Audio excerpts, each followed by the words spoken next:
네, 오늘은 사도행전 3장 1절부터 10절까지 굉장히 유명한 사건이죠. 나면서부터 걷지 못한 안진뱅이가 걷게 되는 이야기입니다. 배경을 잠깐 좀 살펴볼게요. 배경은 제9시에 베드로와 요한이 기도하러 성전에 올라갈 때 오후 3시죠. 오후 3시가 이제 기도하는 시간인데 공식적으로 오전 9시 상번제 드리는 시간, 오후 3시, 그리고 일몰, 해질 때에 보통 3번 기도를 할 때 해질 때 해가 하루를 마감하고 하루를 열 때 저녁부터 저녁까지니까 이게 3번을 보통 일반적으로 유대인들이 3번 기도를 했습니다. 그래서 이제 성전에 올라가는 그 기도 시간에 남에서부터 못 걷게 되는 안진뱅이가 있었죠. 그래서 성전에 들어가는 그분 사람들에게 이제 구걸하기 위해서 미문에 있었습니다. 미문이 어딘가 이걸 좀 살펴볼게요. 이게 이제 그 당시에 예루살렘을 보여주는 모형도예요. 근데 이게 이제 성전을 보여주는 거거든요. 제 가운데가 성전인데 조금 더 확대 보면 여기가 미문입니다. 이 밖에가 이방인의 뜰이라고 그러고 요 안에가 여인의 뜰인데 그 다음에 이제 남자들만 출입하는 그 다음 안으로 들어가는 거죠. 이게 이제 여기가 미문이에요. 여기에서 안진뱅이가 앉아가지고 좀 구걸하는 것입니다. 자, 우리 이제 첫 번째는 이제 안진뱅이의 모습과 시선을 봐야 되는데요. 안진뱅이의 상황을 뭐 첫 번째는 이제 성전 미문 앞에 위치해 있죠. 그리고 먹고 살 수가 없으니까 이제 계속 손을 빌려서 다른 사람에게 의지를 해야 했습니다. 그리고 그의 시선은 성전을 바라보는 시선이 아니고 성전에서 성전 밖으로 세상을 향해서 얼굴을 돌려야 했어요. 오는 사람들이 늘 구걸하는 모습이죠. 이런 모습을 생각해 볼 때 어쩌면 우리의 모습과 닮은 부분이 있는 거죠. 첫 번째는 물리적으로 교회에 있어요. 안진뱅이가 민문에 앉은 것처럼. 정기적으로 예배에 참석하고, 교회 모임도 참석하고. 근데, 노새 아내처럼, 노새 아내가 소돔과 고모를 멸망할 때 구원의 길이 있었거든요. 근데 시선은 이제 소돔과 고모에 있었던 거예요. 그런 것처럼 어쩌면 우리의 시선, 또 많은 교회에 다니는 분들의 시선이, 교회에 있지만 세상을 바라보는, 세상에 구걸하는 시선을 가질 수 있다는 것입니다. 또 영적 장애 상태에 있을 수 있어요.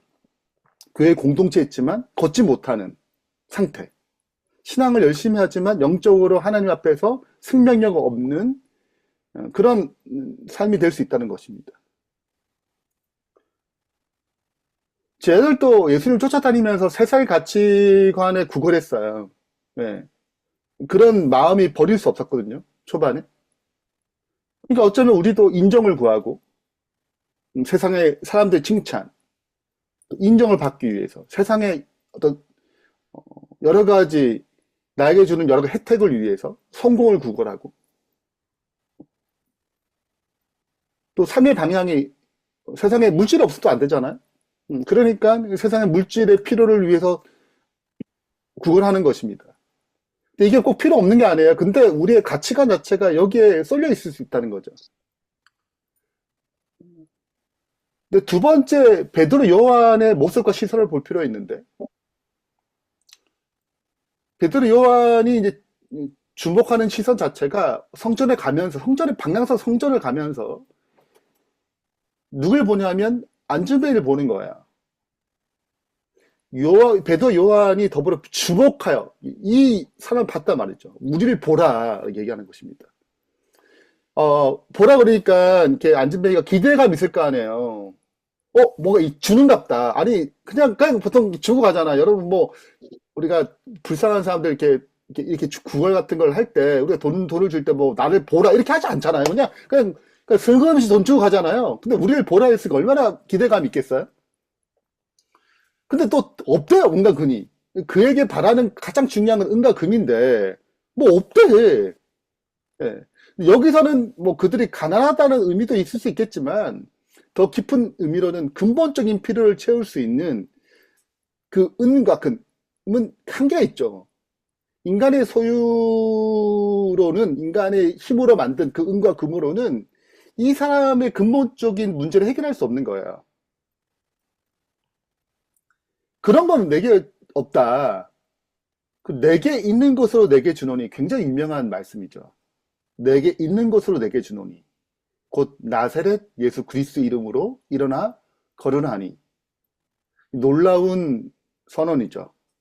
인간의 소유 아닌 하나님의 소유, 하나님의 자산, 그리스도를 소개하는 것입니다. 근본적인 치유를 줄 수 있는 거죠. 인간의 자산과 인간의 소유와 하나님의 소유, 하나님의 주실 수 있는 것은 전혀 달라요. 네. 물론 하나님도 줄 수 있죠. 근데 돈, 뭐 질병에 낫는 것, 이것은 인간 또 어느 정도 한계에서 다 줄 수 있는 것입니다. 근데 하나님을 줄 수 있는 것이 바로 그리스도예요. 그분은 십자가에서 우리의 구원을 이루셨고, 세상 임시적인 치유를 줄 수 있지만, 또 일시적인 만족을 줄 수 있지만, 죄로 인해서 마비된 영혼을 일으켜 세우거나 다시 영원한 생명을 줄 수 있는 예수 그리스도의 그 능력은 없는 것입니다. 이거는 인간의 만드는 선물이 아니고 하나님이만 줄 수 있는 선물이죠. 하나님의 소유, 하나님의 자산입니다. 이렇게 생각해 볼 때 베드로와 요한이 가진 그리스도는 이 세 중에서 어떤 거예요? 그리스도를 경험한 거예요. 단지 지식적으로만 아는, 지식만으로 그리스도 소유한 신앙이 아니고, 그 말씀과 교를 통해서 그리스도를 깨닫는 그런 수준이 아니고, 그리스도를 경험한, 삶 속의 그리스도 인재를 경험한, 진짜 그리스도가 내 삶을 지배한, 그것이 베드로 요한이 가진 그리스도죠.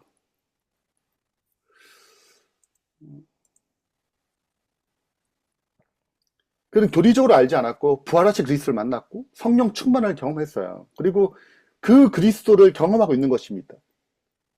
지금 또 그들의 시간에는 어쩌면 이게 우리가 굉장히 도전이 주는 거예요. 나는 그리스도를 어디까지 경험하고 있는가? 어디까지 가졌는가? 그냥 예전에 한때 경험할 수 있어요. 오늘은 경험 못하고 예전 나도 참 저럴 때가 있었는데 나도 예전에 참 저렇게 했는데 지금은 그리스도를 그렇게 체험하지 못하고 예전에 그랬다는 거죠. 이미 늙어버린 거예요. 겉사람 후패하나 속사람 날마다 새로워져야 되거든요. 이게 속사람은 영적인 상태는 더 새로워져야 되거든요. 몸도 늙고 마음도 늙어버리는 것입니다.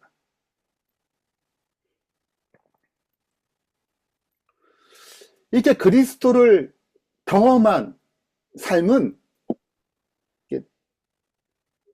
나누게 돼 있죠. 그러니까 우리를 보라고 얘기하는 거죠. 이걸 살펴보게 될 첫 번째 그리스도를 만난 거예요. 그렇죠? 그럼 그리스도를 경험했어요. 그리스도로 변화된 거예요. 그리고 그들이 그 그리스도를 나눌 수 있게 된 것입니다. 나를 변화시킨 복음 가지고 그 그리스도를 나눌 수 있는 거죠. 나도 변화시키지 못한 복음 가지고 그리스도를 가지고 누굴 전도하겠어요.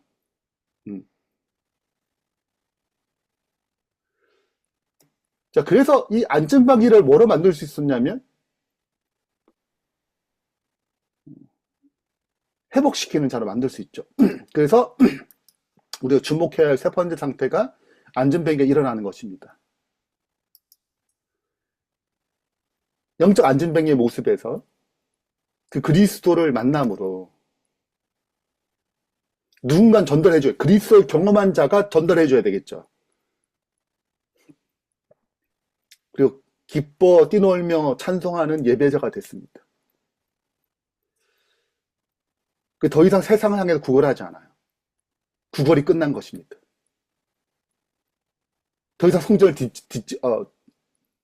뒤로 해서 세상을 향해 방향성도 달라진 거죠. 결론을 맺으면서 우리의 상태를 살펴볼 필요가 있는 거죠. 내게 있는 것이 그리스도가 되는 것. 나는 뭘 가치 있게 여기지?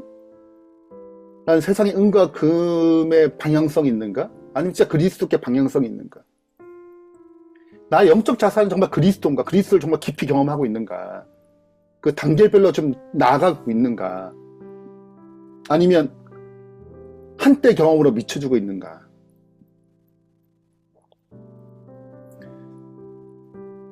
나는 이 그리스도를 지금 나누고 있는가? 무엇을 난 나누고 있는가? 그래서 내게 있는 것이 그리스도가 될 때 비로소 진정한 가진 자가 돼요. 세상에 받을 수도 없는 가장 귀한 것을 줄 수 있게 되는 것입니다. 이것이 우리가 그리스도인으로 부른 소명이고 우리의 영광이에요. 세상에 줄 수 없는 것입니다. 이 그리스도, 내게 있는 것이 그리스도가 될 수 있도록 오늘 우리의 삶이 그렇게 변화되기를 바라면서 말씀 마치겠습니다.